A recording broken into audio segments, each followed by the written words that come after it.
worked a little bit in widening access for a long time, and then I became also interested in what happens when students get here.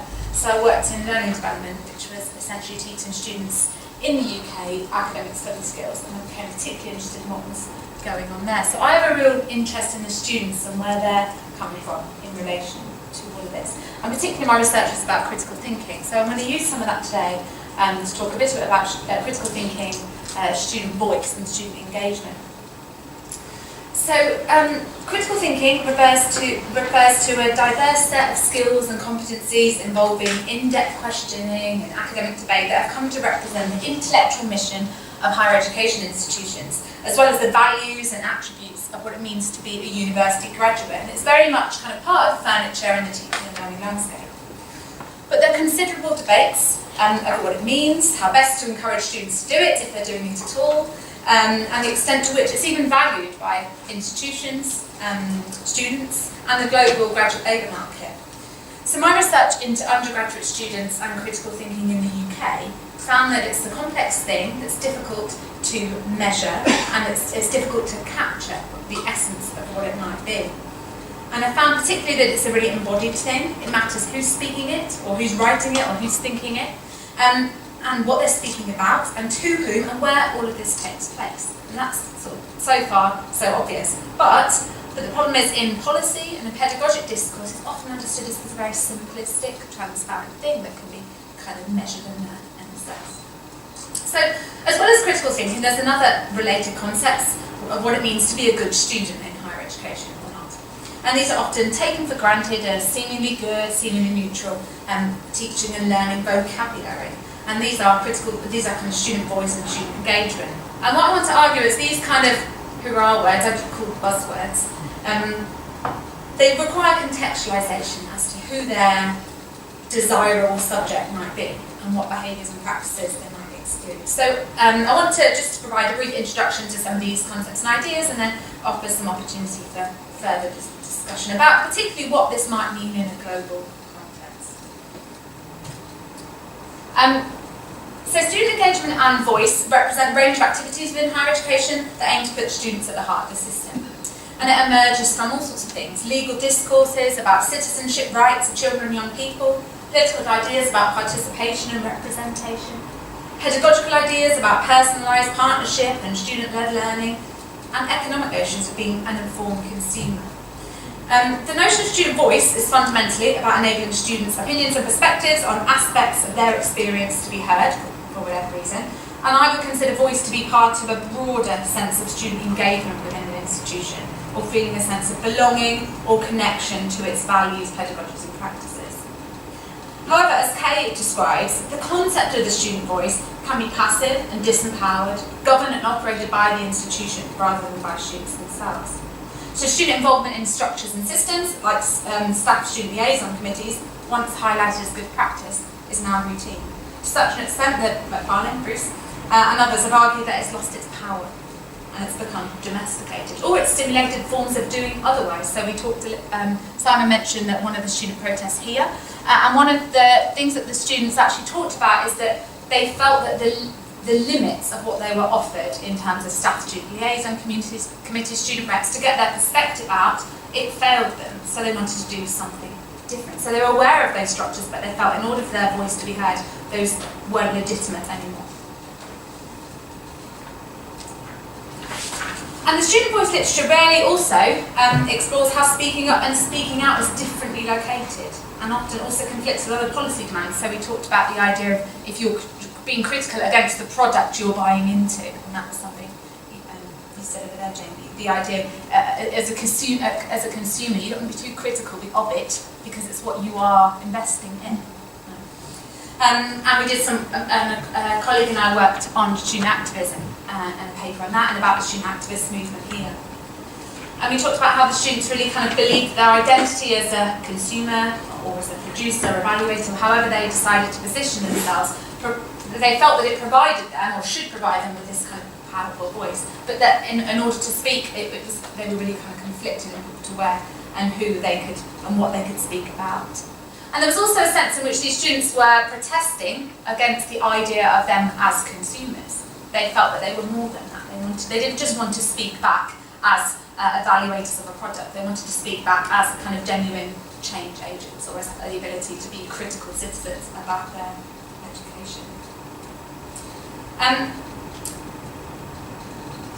However, some of these ideas about the student as a consumer kind of individualise participation and as kind of transactional, and failing to account for how it could be about collectivities, connections, voice. There could be ways to kind of, and uncertainty in learning. And there are a number of student kind of voice and engagement initiatives that do try and work toward this understanding of kind of feedback and engagement with the institution being something collective, being something kind of co-created. So there's some work at York, which is about a student as a producer, which tries to do something different. It tries to shift that emphasis. So the most common articulation we talked about is the MSS, and that I was going to provide some kind of description or background here, but lots of this has been covered in Simon's talk. And we also talked, and Simon also mentioned the idea that institutions then work towards engagement initiatives just before the MSS comes out. And lots, of course, of these kind of student evaluation surveys in the first and second year are often used to mirror the NSS so students are ready for giving the right kind of answers when it comes to their final year. So obviously using the discourse of student as a consumer, engagement could simply be about a clever marketing strategy to ensure happy customers. And as Kalini has put it, students are paying customers whose voice needs to be heard as product feedback. Well, of course this year the NSS has been boycotted. So these kind of surveys of teaching quality, or this notion of quality, is of course reliant on this kind of shared notion, and it positions the students and the faculty as kind of working together, but of course that it's not the case, and it's problematic to assume. And these kind of institutional goals of students as engaged partners in learning directly rub up against other notions of students who are critical of the university and its practices. So students are partners, of course, but only in so much as we are in charge. So this is not a power-free pedagogy. And there's a really lovely paper on this by Stahili and others. And they call it the paradox of autonomy.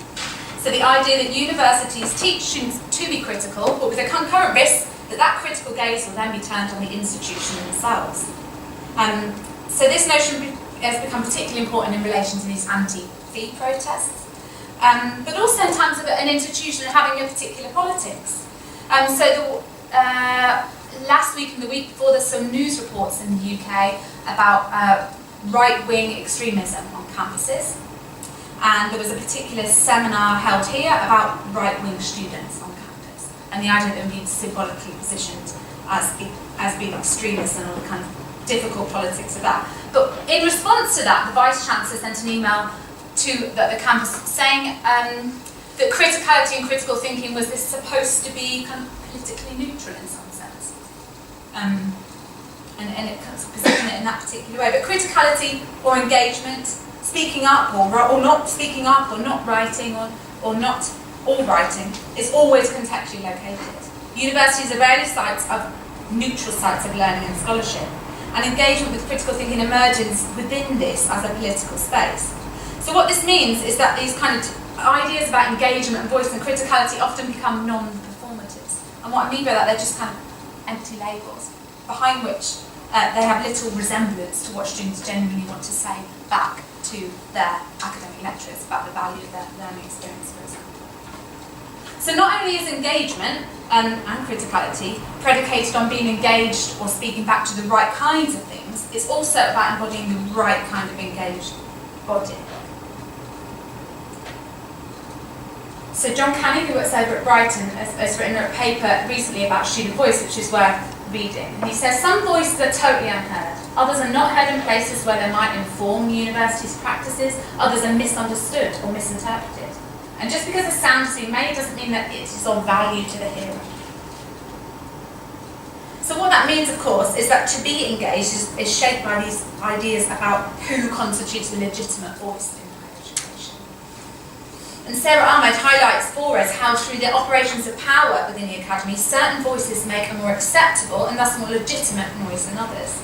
And some of the celebrations of student voice posit this mirage of student power that is misleading in its claim to represent all.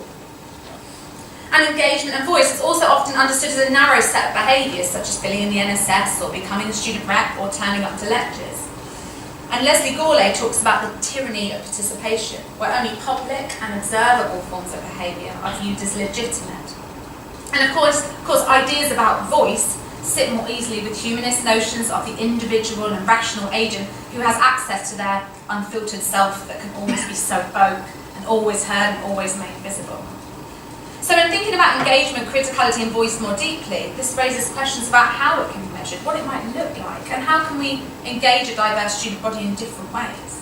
And that's the kind of key challenge, as Simon has talked about for higher education, to find inclusive ways for students to both be critical in and of their experiences in higher education. So the final thing I want to talk about is how these ideas about kind of embodiment and the role of context are often silenced in policy discourses, using this example of critical thinking. So the centrality of critical thinking is mentioned in the TEF. They talk about it being a key value of graduates. However, then in the rest of the document, it goes on to speak about knowledge in particular ways, and it also moves away from this idea of critical thinking to the notion of original thinking. And arguably, this kind of more directly preparing students for the world of work, and perhaps focusing on the production of the new rather than the critique of what is only part of what critical thinking could represent. And in TEF, it offers this kind of depoliticised, quite neutralised form of critical thinking that perhaps works within rather than attempts to challenge boundaries of knowledge practices. And that's probably quite interesting in response to some of the work Paul is doing in the doctoral school, where they're looking at creating what employers might want from doctoral scholars. Do they want them to be that critical? What value does that have in the knowledge economy? Or is it about originality or creativity or analytical skills? And what do all of these different vocabularies do in their work? And moreover, the notion of competition and choice and knowledge as a particular kind of product in the remainder of the TEF perhaps reduces higher education's processes and products, including students and their critical learning, to quantification, metrics and satisfaction scores. And this results in little attention being paid to perhaps the complexity of students' individual social characteristics and experiences, and the impacts of this on their learning gains and the critical learning they're able to access through their participation. So I'm putting some of this together. I'm not wishing to only be oppositional to notions of critical voice engagement and criticality. They all have value, they should not be thrown out. But neither should they be understood as neutral or value-free. So these ideas are interrelated buzzwords, and they always require contextualization. Who is their desirable subject? How does that translate globally? How does that work in different institutions? And in positioning who might be of value as a speaking subject, who then becomes excluded? What kind of behaviours are recognised as legitimate forms of criticality? So, in Stahili's words, is the student who's rejecting the NSS more engaged with the value of a critical institution than the student who fills it out? So where do people fall on that side of that continuum in a sense? And then in terms of rethinking this idea of speaking up and speaking out, it raises questions about the kind of value and functions and how to respond to the numerous ways students are constructed. So when you become constructed as a consumer, which isn't going away, how do you also become constructed as a thinker? And can you be critical both of your higher education and still retain a sense of hope in its particular value in what it can do? I believe you can do both. So that's one of the key challenges, I think, for higher education, is to find ways for students to do that. But that also obviously becomes tricky when the only vocabulary used to understand higher education's value is this kind of one of measurement and metrics. And I'm interested in these notions of kind of student voice and student engagement, they're very much, like I said, part of the furniture in a UK context, and how that might translate in Japan. So I'd be interested to hear how that works. Thank you.